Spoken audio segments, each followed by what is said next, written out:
Now consider we are taking two features, x1 and x2. We may give 100 training samples or 1000 training samples. For every training sample, I am providing these two features, x1 and x2. So already we discussed about this Z W transpose X plus B. This is like, because we have two features, we can express this Z with two parameters, that is W1 X1 plus W2 X2 plus B. This B is like theta naught, we discussed in the machine learning. Now by using this Z, we are predicting the output as 1 by 1 plus e to the power minus z. This is what we are calling as a logistic function. That's why this regression is called as logistic regression. Now the predicted output is y cap. In order to make you convenient, I am representing that predicted output with the a. Why we are taking the logistic function 1 by 1 plus e to the power minus z only for the prediction? Because the value of this function 1 by 1 plus e to the power minus z always lies between 0 and 1. Remember, in the logistic regression, we have to make the decision either yes or no. If it is yes, it is 1. If it is no, it is 0. So we have chosen the function in such a way that whenever we are giving any input, that input features x1, if we substitute x1 and x2, and by taking the proper parameters w1 and w2 and b, by selection of proper parameters w1 and w2 and b, we can obtain the z and z. If I substitute the z in this logistic function, I get the value between 0 and 1. If the value is near to 1, then we are predicting it is S. If the value is 0, we are predicting then it is no. If we are giving a photo, we have to find whether the photo belongs to Abdul Kalam or not. Finally, if we are getting 1, means that photo is of Abdul Kalam. If we are getting 0, that means that photo does not belong to Abdul Kalam. So in this, we are using the logistic function to make this prediction. That's why we are calling this as a logistic regression. So the predicted output may not be the original output. Sometimes computer may not predict the output as original output. So we want to check whether the predicted output is exactly the original output or not. How we can check? That's why we are taking the loss function. This loss function, you can observe, we are taking only two quantities or two variables here. One is a, means the predicted output, and the second one is y, original output. So if the predicted output and original output are almost similar, then the loss function value becomes very small. So our task is to reduce this loss function. What happens if we reduce this loss function?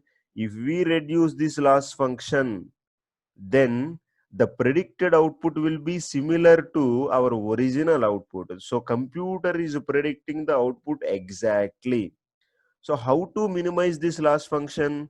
The minimization of this loss function depends on what parameters it is actually varying. Remember, the x value, the loss function, you see here, it is depending only on two parameters, y and a. Am I right?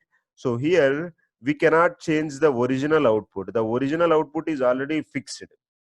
Now we are checking what is a. What is this a? A is equal to 1 by 1 plus e to the power minus z. So now this loss function is depending on a, means 1 by 1 plus e to the power minus z. So this loss function is depending on z. What is this z? W transpose x plus b. What is this x? Input features. we cannot change the input features because the input features we are giving, those are fixed. So we cannot change x1 and x1, x1 and x2. So what we can change? The w and b, means the parameters. So if we want to reduce this loss function, or if we want to minimize this loss function, then we have to make sure that we have to choose the proper values of w parameters, the proper values of w matrix and b, in such a way that we get the minimum value of the loss function. When we are getting the minimum value of the loss function, that is, the computer or the machine is predicting the output exactly. So because we have considered two features, now I am expressing this z by using two parameters, w1 and w2. So now this z will be w1 x1 plus w2 x2 plus b. Why I have taken only w1 and w2? Because we have two features. If we have 100 features, then we can take w1, w2 and so on, w100, where this b is like theta naught we have learnt in the machine learning. By using this z, we are predicting the output, that is y cap. We are also representing that y cap using a. This y cap is 1 by 1 plus e to the power minus z. This is the logistic function. So the value of this is either in between 0 and 1. Now, after we have predicted, we are checking whether the predicted value is matching with the original output or not. How we can get that? By using the loss function. So the loss function, finally, it is a giving the relationship between our predicted value and the original value. So this sequence we are following is called forward propagation in the neural networks, because in the first step, because we have two features, we have considered two parameters. By using this, we calculated the z value. By using the z, we have predicted the output. Now, with the availability of predicted output, we are checking what is the loss function for a single training sample. So this is called forward propagation. It is like a wave is moving towards a wave is forward propagating. That's why this is called forward propagation. So forward propagation is used to find the loss function for a single training sample. So this is our z and predicted output y cap, which is equal to 1 by 1 plus e to the power minus z. I am representing this 1 by 1 plus e to the power minus omega transpose x plus b, and this is the loss function. So finally, we want to know how the loss function is being affected with respect to w1 and w2 and b. So we want to know what is dou L by dou W1 and dou L by dou W2 and also dou L by dou B. Why we require dou L by dou W1, dou L by dou W2 and dou L by dou B? Because that will be useful to us to find the minimum value of this loss function when we use the gradient descent. So first, in order to calculate the dou L by dou W1, we are checking the loss function. This is a step. Here the loss function is in the last black, but the W1 is in first black. So we are checking what are the different terms are there in the loss function. In the loss function only we have two terms. One is y and another one is a. You can observe this equation. In this equation only two terms are there, a and y. Now we are differentiating this loss function with respect to a. Why we are differentiating with respect to a? Because only a is variable, y is constant. Okay, so one step we have taken to the left side, and now we are checking what is a. A is equal to 1 by 1 plus e to the power minus z. What is this z? So first you can observe e is constant exponential, only z is variable. We are differentiating this a with respect to z. So dou a by dou z. Next we are going to the next step. In the next step, what is z? Z is equal to w1 x1 plus w2 x2 plus b. Because I have considered two features, there are two parameters. So now I am differentiating dou z by dou w1. So this is like I am expressing dou L by dou W1 in the form of dou L by dou A by dou Z, and dou Z by dou W1. Why I am taking partial differentiation? Because this last function is depending on three variables. One is W1 and another one is W2 and B. But I want to differentiate. I want to know what is the change in this last function with respect to the changes of W1 only. That's why we have considered dou L by dou W1.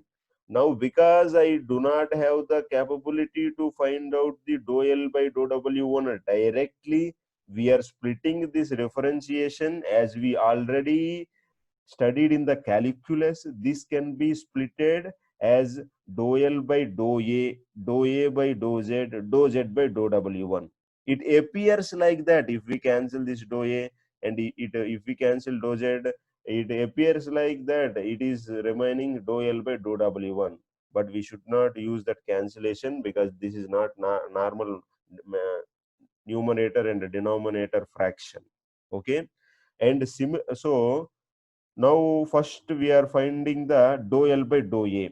If I differentiate this with respect to A, we will get, because logarithm minus y log A, the differentiation of log A 1 by A. So the y log A differentiation is y by A. Similarly, we are using the second term 1 minus y log 1 minus A. If I differentiate log 1 minus A, then the differentiation is 1 minus A, and the differentiation of minus A is minus 1. So finally, the term that is with me is minus y by A plus 1 minus y by 1 minus A. This is the differentiation of dou L by dou A. Now I want to know what is the differentiation of A with respect to Z. So we are taking what is A? A is the logistic function 1 by 1 plus e to the power minus Z. We know whenever we are differentiating any function 1 by x, what is the differentiation of 1 by x? Minus 1 by x square. That's why I am taking minus 1 by 1 plus e to the power minus 1 minus 1 by 1 plus e to the power minus z whole square, and the differentiation of e to the power minus z minus e to the power minus z.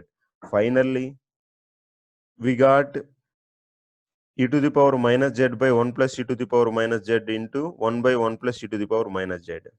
So this term is 1 minus a into a. You can check manually. It would be easy to you if you can do this on the paper. So now I am finally finding dou z by dou w1.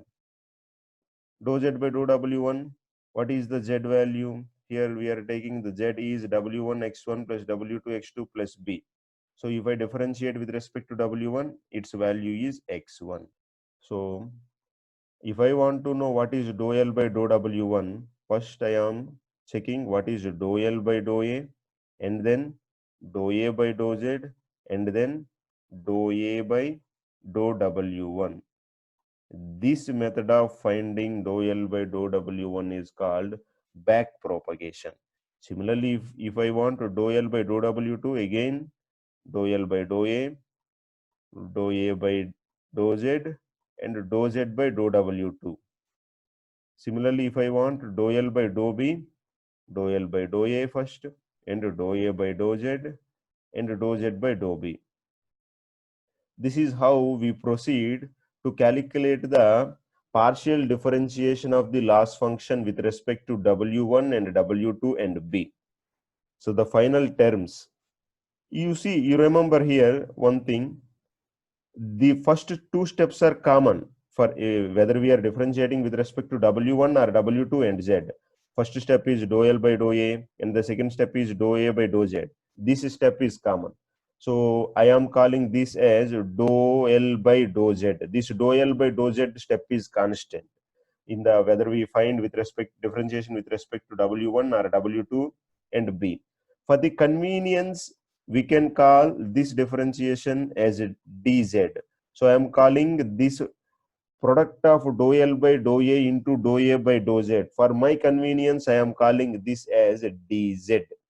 For my convenience, I am calling this as a dz. So you can now observe here. So dou L by dou W1, the final output is A minus Y into X1. I am calling A minus Y as dz. So this is dz into X1, and dou L by dou W2, dz into X2, dou L by dou by dz. Dou L by dou W1, for my convenience, I am calling this as a dW1, dW2, and dB. So what is dW1 means? The differentiation of the loss function, the partial differentiation of the loss function with respect to W1. What is dW2? The partial differentiation of the loss function with respect to W2.